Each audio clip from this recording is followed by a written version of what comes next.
এই হত্যাকাণ্ড অবশ্যই প্রত্যেকে বিচার করতে হবে। অন্তর্বর্তীকালীন সরকার দাঁড়িয়ে আছে ছাত্র জনতার একটা অভ্যুত্থানের উপর, তাদের রক্তের উপর দাঁড়িয়ে আছে। আওয়ামী লীগ ফ্যাসিস্ট সরকার শাসনে যে ধরনের গুম, খুন, চুরি, দুর্নীতি, লুটপাট, অর্থ পাচার,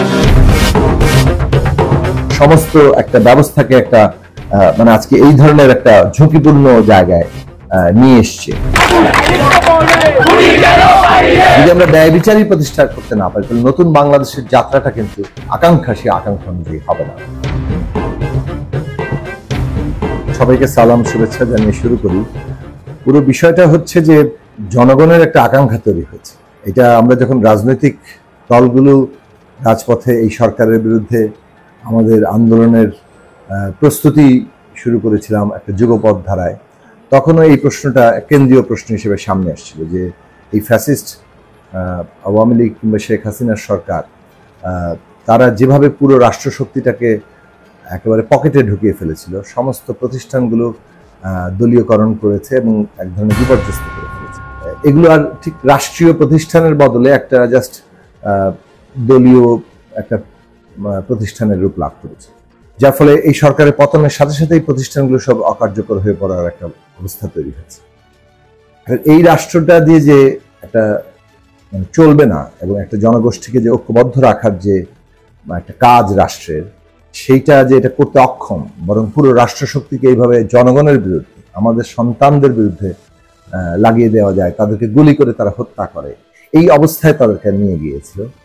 সেইটাকে বদলাতে হবে এবং সেই বদলের আকাঙ্ক্ষাটা কিন্তু জনগণের ভিতর থেকে এখন তীব্রভাবে আছে। এবং যে সংস্কারের কথা বলেন, রাষ্ট্র ব্যবস্থা সংস্কার, রাষ্ট্রটাকে গণতান্ত্রিক রূপান্তরে করার যে প্রশ্ন বলেন, এবং এর জন্য যে নতুন একটা রাজনৈতিক বন্দোবস্তের কথা, এগুলোর কথাগুলো কিন্তু আমরা বিশেষভাবে গত 5 বছর ধরে ব্যাপকভাবে বলে এসেছি এবং এটাকে রাজনৈতিক লক্ষ্য হিসেবে সামনে নিয়েছে। এটা এখন ছাত্রদের মধ্যেও প্রতিধ্বনিত হচ্ছে, সমাজের মধ্যে সব জায়গা থেকে আওয়াজটা উঠেছে এবং এই যে একটা গণ অভ্যুত্থানের মধ্য দিয়ে সরকার পতন ঘটেছে, একটা বিপ্লবী সম্ভাবনা সৃষ্টি হয়েছে, তাতে এই রূপান্তরে যাওয়াটাই এখন গণমানুষের লক্ষ্য। সেক্ষেত্রে কতগুলো আশু সংস্কার আছে, আবার পুরো একটা নতুন একটা যাকে বলে সংবিধান তৈরি করা, যেখানে গণতান্ত্রিক সংবিধান হবে, বিদ্যমান সংবিধানের ব্যাপক ধরনের সংস্কার করে, সেইটা একটা কাজ হিসেবে আছে।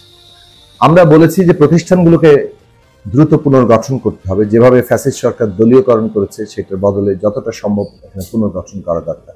অনেকগুলো আইন বাতিল করার প্রশ্ন আছে এবং এই সবের মধ্য দিয়ে একটা গণতান্ত্রিক নির্বাচনের পরিবেশ সৃষ্টি করার বিষয় আছে এবং এইগুলোর মধ্য দিয়ে যাতে আগামী নির্বাচনটা একটা গণতান্ত্রিক সংবিধান প্রতিষ্ঠা করা যায় আগামী সংসদে, সেই ধরনের একটি বাস্তবতা সৃষ্টি করা।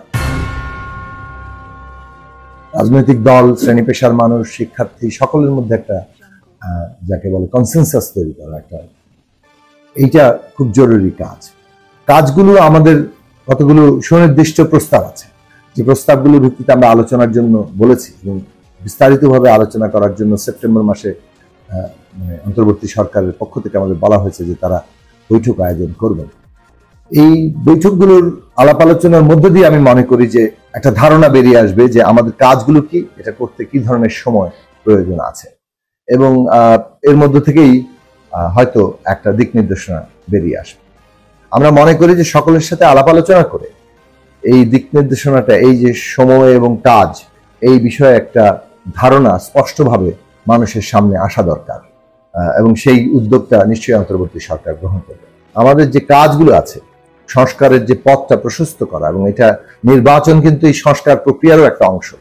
এবং নির্বাচন এবং যে সংসদ গঠিত হবে সেটা কিন্তু একটা গণতান্ত্রিক সংবিধান তৈরি করবে। এই যে একটা কাজ, এই কাজটার মধ্য দিয়ে কিন্তু পুরো প্রক্রিয়াটা সম্পন্ন হবে। ফলে এই জায়গাটা সকল স্টেক হোল্ডারের সাথে আলাপ আলোচনার মধ্যে দিয়ে দ্রুতই একটা দিক নির্দেশনা ঠিক করা দরকার। এখনো সেটা ঠিক হয়নি, ফলে ঠিক করা দরকার, কারণ মানুষের মধ্যে এই যে একটা রোড ম্যাপ, এটা জানার আগ্রহ আছে। প্রথম বিষয় হচ্ছে দেশের শান্তি শৃঙ্খলা স্থিতিশীলতা আনা, তার জন্য প্রতিষ্ঠান পুনর্গঠন এবং জানমালের নিরাপত্তা নিশ্চিত করা, এগুলো একটা জরুরি কাজ এবং আমরা বলেছি। এবং ষড়যন্ত্র মোকাবেলা করা, নানা ধরনের ষড়যন্ত্র হচ্ছে, এখানে হিন্দু সম্প্রদায়ের উপর হামলা করে ষড়যন্ত্র হচ্ছে, অস্থিতিশীলতা, নৈরাজ্য, নানা ধরনের ডাকাতি, অরাজকতা এগুলো তৈরি করে ষড়যন্ত্র করা হচ্ছে এবং প্রতিষ্ঠানগুলোর ভেতরেও নানা ধরনের ষড়যন্ত্র হতে পারে। ফলে এইগুলো মোকাবেলা করা এবং দ্রুত একটা স্থিতিশীলতা আনা এটাই সরকারের জরুরি কাজ। এবং একই সাথে তাদেরকে এই যে হত্যাকাণ্ড, জুলাই আগস্ট হত্যাকাণ্ড, এই হত্যাকাণ্ড অবশ্যই প্রত্যেককে বিচার করতে হবে। আমরা দেখতে পাচ্ছি যে বিচারের মধ্যে একটা দীর্ঘসূত্রিতা সৃষ্টি হচ্ছে, মামলা ঠিক মতো নেওয়া হচ্ছে না এবং মামলায় অভিযুক্ত যারা হচ্ছেন তাদের অনেকেই আবার এখনো এমনভাবে কর্মরত আছেন যে তারাই মামলা দেওয়ার ক্ষেত্রে বাধা সৃষ্টি করছেন। এই দিকগুলোকে খুবই গুরুত্বের সাথে আমাদের এই অন্তর্বর্তী সরকারকে বিবেচনা করতে মনে রাখতে হবে যে এই অন্তর্বর্তীকালীন সরকার দাঁড়িয়ে আছে ছাত্র জনতার একটা অভ্যুত্থানের উপর, তাদের রক্তের উপর দাঁড়িয়ে আছে।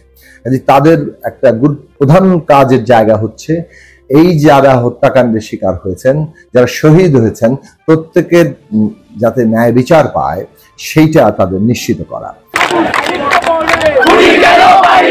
ফলে এটা তাদের একটা অগ্রাধিকার ভিত্তিতে কাজ এবং এই বিচারকে এমন ভাবে নিতে হবে, প্রয়োজনে আন্তর্জাতিক আদালতে যেতে হবে যাতে করে স্বচ্ছতা এবং ন্যায় বিচার সকলের কাছে একটা গ্রহণযোগ্য জায়গা থাকে।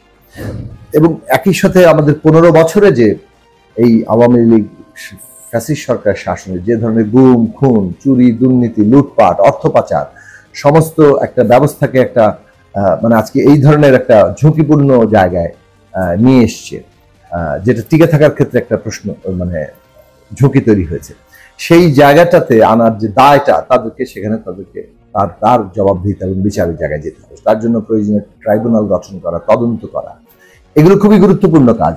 যদি আমরা ন্যায় বিচারই প্রতিষ্ঠা করতে না পারি তাহলে নতুন বাংলাদেশের যাত্রাটা কিন্তু আমাদের মানে যে আকাঙ্ক্ষা সেই আকাঙ্ক্ষা অনুযায়ী হবে না। আমরা বলেছি একই সাথে যে অর্থনৈতিক চ্যালেঞ্জটাও খুবই গুরুত্বপূর্ণ এই সরকারের সামনে, কারণ এই বিগত সরকার ফ্যাসিস্টরা লুটপাট করে তো একেবারে ফোকলা বানিয়ে দিয়ে গেছে। কাজে সেই জায়গায় অর্থনৈতিক চ্যালেঞ্জটাও মোকাবেলা করতে হবে। মানুষ কষ্টে আছে, দ্রব্যমূল্য এবং নানান ধরনের তার আয় ব্যয়ের অসঙ্গতির কারণে। ফলে সেইটার দিকে তাদের মনোযোগ দিতে হবে। আমাদের দেশের শ্রমিকরা, কৃষকরা, আমাদের দেশের নিম্ন আয়ের মানুষ, তাদের জীবনে কিন্তু বেশ চাপ এখন। তো সুতরাং একই সাথে তাদের মানে এই সরকারকে সেই বিষয়গুলোর দিকে মনোযোগ দেওয়া হবে। এই তাদের আশু কাজের জায়গা।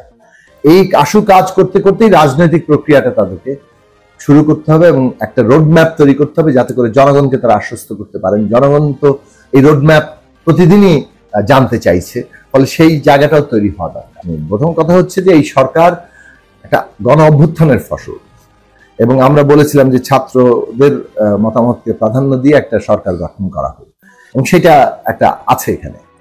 তো সেইটাকে তো আমরা সকলেই বলছি যে আমরা এই জনগণের আকাঙ্ক্ষা বাস্তবায়ন করা আপনাদের দায়িত্ব, আপনারা সেই কাজটা করুন। আমরা আশা করি তারা তাদের সেই দায়িত্বটা পালন করবেন এবং বাংলাদেশে যাতে একটা গণতান্ত্রিক রূপান্তর ঘটে সেই পথটা তারা প্রশস্ত করবেন এবং সেই ক্ষেত্রে নিঃসন্দেহে জনগণ তাদের কর্মকাণ্ডের মূল্যায়ন করবেন এবং সেই সময়ও তারা পাবেন। কিন্তু জনগণের আকাঙ্ক্ষার প্রতি মনোযোগ দেওয়ার জন্য আমরা তাদেরকে বারবার বলবো